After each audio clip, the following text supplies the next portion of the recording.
بسم الله الرحمن الرحيم. النهارده ان شاء الله هتكلم بقى ازاي تطلع البيانات من الفورم وتدخلها في متغيرات عندك في البي اتش بي.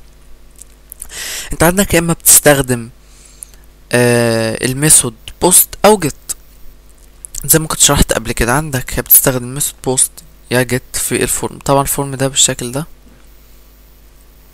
انا هنا مستخدم فيه الميثود بوست. الميثود بوست ده بيبقى في البي اتش بي عبارة عن سوبر جلوبال فيريبل بالشكل ده. طبعا كل الجلوبال فيربلز او السوبر فيربلز بتبقى عبارة عن مصفوفة بتبقى بالشكل ده اس دولار واندرسكور وحروف كبيرة. في طبعا بوست وجيت وفي السيشن وفي الكوكيز في الفايلز كل الكلام ده.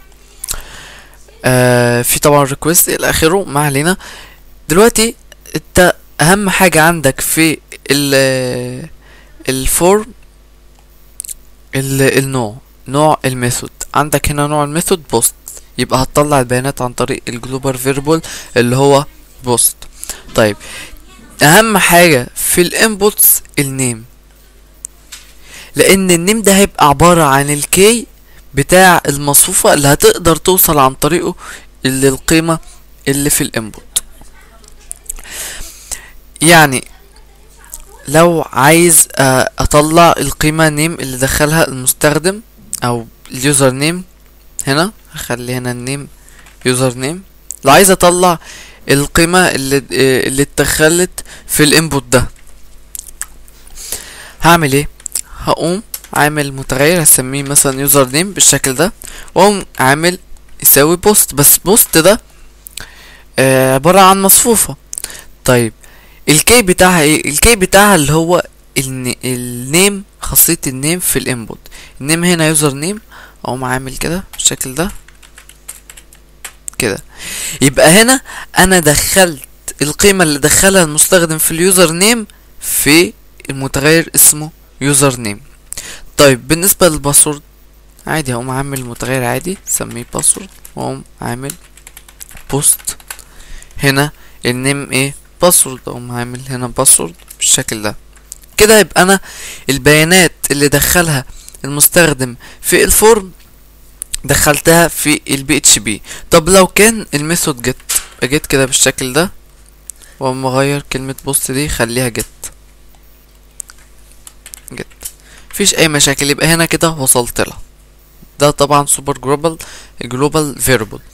طيب احنا عايزين البيانات اللي المستخدم يدخلها نطبعها له تاني. نقوم قايل في البي اتش بي ايكو يوزر نيم بالشكل ده، بعد كده باسورد كده. يبقى هنا المستخدم بعد ما يدخل يوزر نيم والباسورد ويعمل سبميت للفورم، هيقوم مدخل اليوزر نيم اللي دخله في متغير يوزر نيم، بعد كده باسورد في باسورد، ويقوم طبع اليوزر نيم وتحتيه الباسورد. نيجي نجرب. هنا في الصفحة عادية نقوم عاملين مثلا احمد وواحد اتنين تلاتة بالشكل ده. نعمل سبميت احمد وواحد اتنين تلاتة. طبعا طبع هنا لان احنا كاتبين كود البي اتش بي فوق الفورم، احنا ممكن نكتب كود البي اتش بي تحت الفورم يعني بالشكل ده كده. طبعا زي ما انتم ملاحظين هنا في يوزر نيم باسورد بنفس الطريقة بتاعة الجيت. طبعا احنا لو عملنا كده نفس الناتج لان ده جيت. نعمل كده نجرب تاني، 159 مثلا. اوكي احمد 159. طيب البوست بقى هنا ما ينفعش نعمل بوست بالطريقة دي وفي نفس الوقت مطلعين البيانات بالجيت، لان هنا الفورم ده بالبوست مش بالجيت، يبقى مفيش بيانات هتدخل. هنا مفيش بيانات هتدخل. طبعا احنا لو جينا عملنا فريش كده، طالما في كده يبقى بيطبع لنا البيانات اللي طالعه دي. ملوش دعوه اذا كنت دخلت في فورم ولا، المهم ان في بيانات هنا في اليو ار ال بيطلعها بالجيت. ندخل على الملف تاني، احمد 10 مثلا 1 2 3.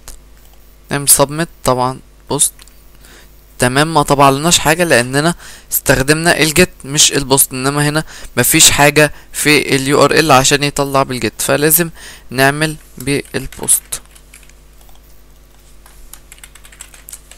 بالشكل ده.